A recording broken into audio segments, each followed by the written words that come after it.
اپنے بیان سے مستفید فرماتا ہے۔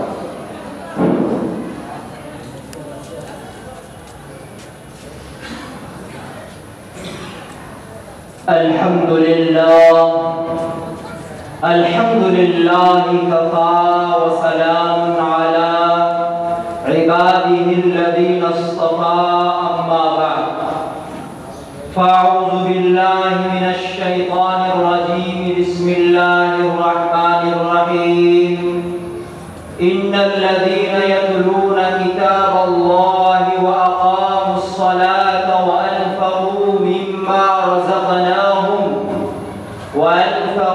مما رزقناهم سرا وعلانية يرجون تجارة لن تبور صدق الله مولانا العلي العظيم وقال سيدنا ومولانا محمد صلى الله عليه وسلم إن الله يرفع بهذا الكتاب أقواما ويزع به آخرين أو كما قال رسول الله صلى الله عليه وسلم۔ آج کے اس روحانی اور نورانی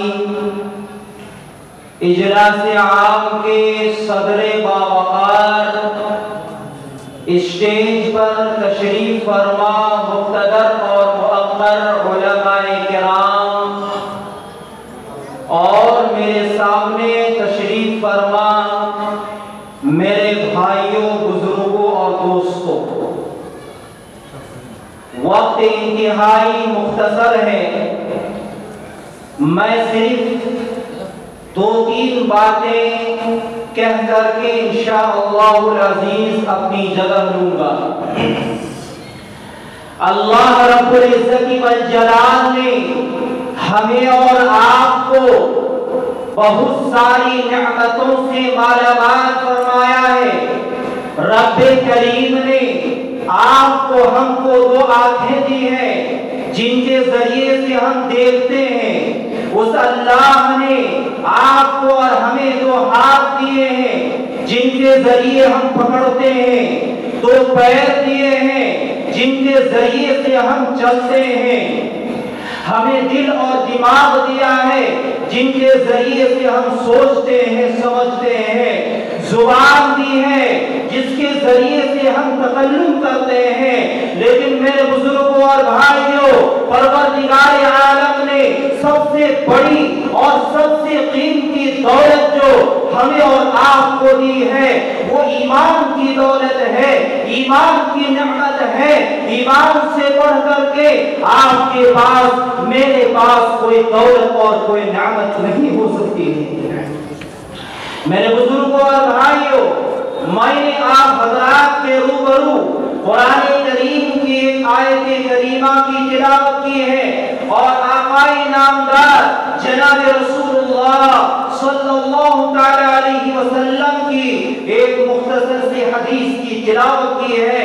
رب کریم قرآن کریم کے اندر ارشاد فرماتے ہیں، اے لوگو، تم دنیا کے اندر تجارت کرتے ہو، معاملات کرتے ہو، بزنس کرتے ہو، خرید و فروخت کرتے ہو، تمہیں اپنی تجارت کے اندر، تمہیں اپنی خرید و فروخت کے اندر، تمہیں اپنی بزنس کے اندر کبھی نفع بھی ہوتا ہے، کبھی نقصان بھی ہو جاتا ہے، لیکن کبھی مجھ رب کائنات کے ساتھ بھی تم تجارت اور بزنس کر کے دیکھا کرو، اس لیے کہ مجھ سے اگر تم تجارت اور بزنس کرو گے تو یاد رکھو میرے بندو، یہ ایسی تجارت ہوگی اور یہ ایسی بزنس ہوگی جس کے اندر 100% کامیابی ہی کامیابی ہے، نفع ہی نفع ہے، اس کے اندر گھاٹے کا کوئی سوال ہی نہیں ہے۔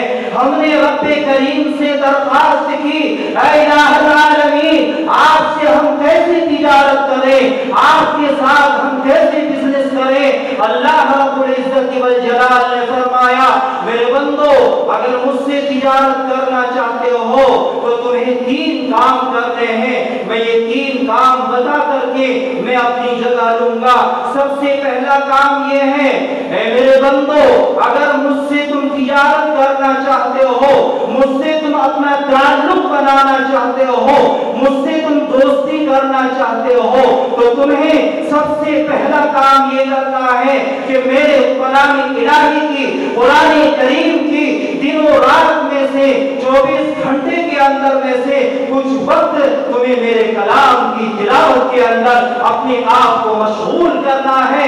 اس لیے کہ اگر تم میرے کلام کی تلاوت کرو گے تو گویا تم مجھ سے تجارت کرنے لگ جاؤ گے. تمہاری دوستی اور تمہارا تعلق مجھ پروردگار عالم سے بڑھتا چلا جائے گا.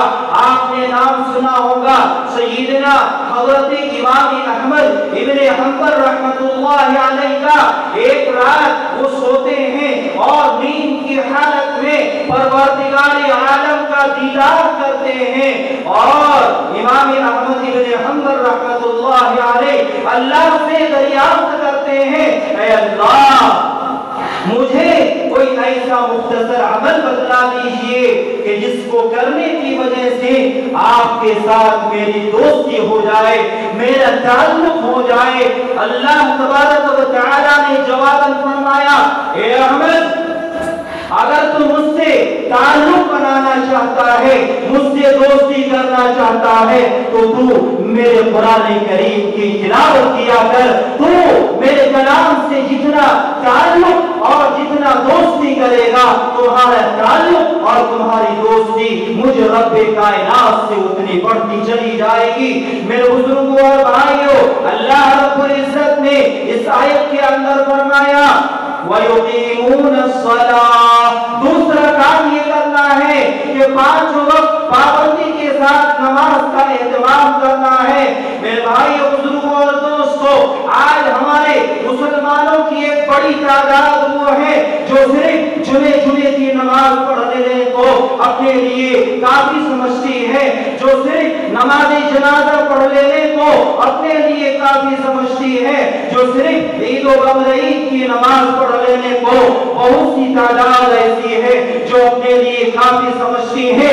لیکن اللہ کی قسم یہ بات یاد رکھو، جس رب کائنات نے جمعے کی نماز کو آپ کے اوپر میرے اوپر فرض قرار دیا ہے، جس رب کائنات نے عید و بقرعید کی نماز کو آپ کے اوپر میرے اوپر فرض قرار دیا ہے، اسی پروردگار عالم نے 5 وقت کی نماز کو بھی آپ کے اوپر میرے اوپر فرض قرار دیا ہے. جو لوگ صرف جمعے کی نماز پڑھ لیتے ہیں، صرف عید و بقرعید کی نماز پڑھ لیتے ہیں، میرے بزرگوں یاد رکھو وہ من چاہی نماز پڑھ رہے ہیں، وہ رب چاہی نماز نہیں پڑھ رہے ہیں. اللہ تبارک و تعالی کو من چاہی عبادت کی کوئی ضرورت نہیں ہے. اللہ تو چاہتا ہے کہ رب چاہی عبادت ہونی چاہیے. اس لیے آج ہم اس اجلاس کے موقع کے اوپر یہ عزم مسلم کریں، یہ ارادہ کریں کہ آج سے انشاءاللہ مرتے دم تک ایک وقت کی نماز کو بھی ہم قضا نہیں ہونے دیں گے. سب ہاتھ اٹھا کر کے وعدہ کیجیے، انشاءاللہ ہم آخری دم تک نماز کی پابندی کریں گے. اللہ نے قرآن کریم کی اس آیت کے اندر فرمایا کہ وَأَنفِقُوا مِمَّا رَزَقْنَاهُمْ سِرًّا وَعَلَانِيَةً يَرْجُونَ تِجَارَةً لَن تَبُورَ. اے میرے بندو، اگر تم مجھ سے تجارت کرنا چاہتے ہو، مجھ سے دوستی کرنا چاہتے ہو، تو تیسرا کام یہ کرنا ہے، میں نے جو تمہیں دولت دی ہے، میں نے جو تمہیں پیسے دیے ہیں، زمین و جائیداد دیے ہیں، اس میں سے تم میرے راہ کے اندر کچھ نہ کچھ خرچ کر دیا کرو. یہ 3 کام اگر ہم کر لیں گے انشاءاللہ ہمیں دنیا میں بھی کامیابی ملے گی اور کل آخرت کے اندر بھی کامیابی ملے گی.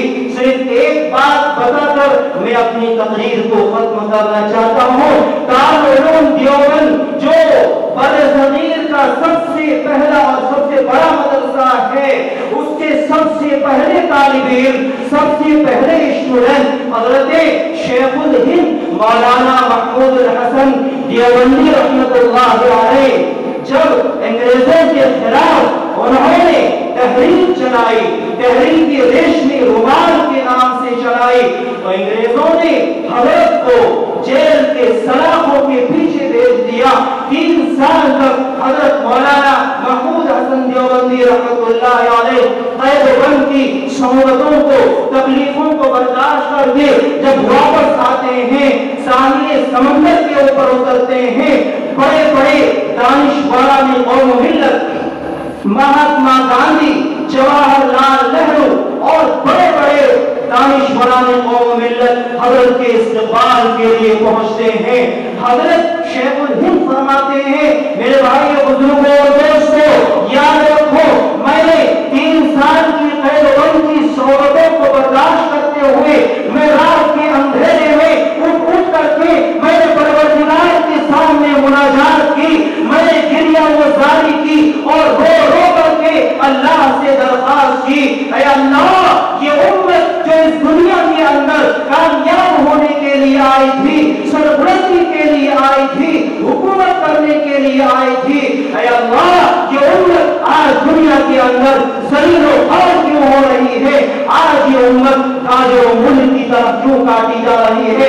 اللہ تبارک و تعالیٰ نے میرے دل کے اوپر یہ الہام فرمایا، یہ کشف فرمایا کہ اس امت مسلمہ کے تباہی اور زوال و بربادی کے 2 سبب ہو سکتے ہیں۔ پہلا سبب اور پہلا کارن یہ ہے جو کہ ہمارے آسامی مہمان بھی یہاں موجود ہیں، پہلا کارن امت مسلمہ کی بربادی کا یہ ہے قرآن کریم سے دوری، اور دوسرا سبب ہے امت مسلمہ کا آپس میں انتشار و افتراق۔ اللہ تبارک و تعالی ہم سبوں کو کہنے سننے سے زیادہ ان باتوں کے اوپر عمل کرنے کی توفیق عطا فرمائے۔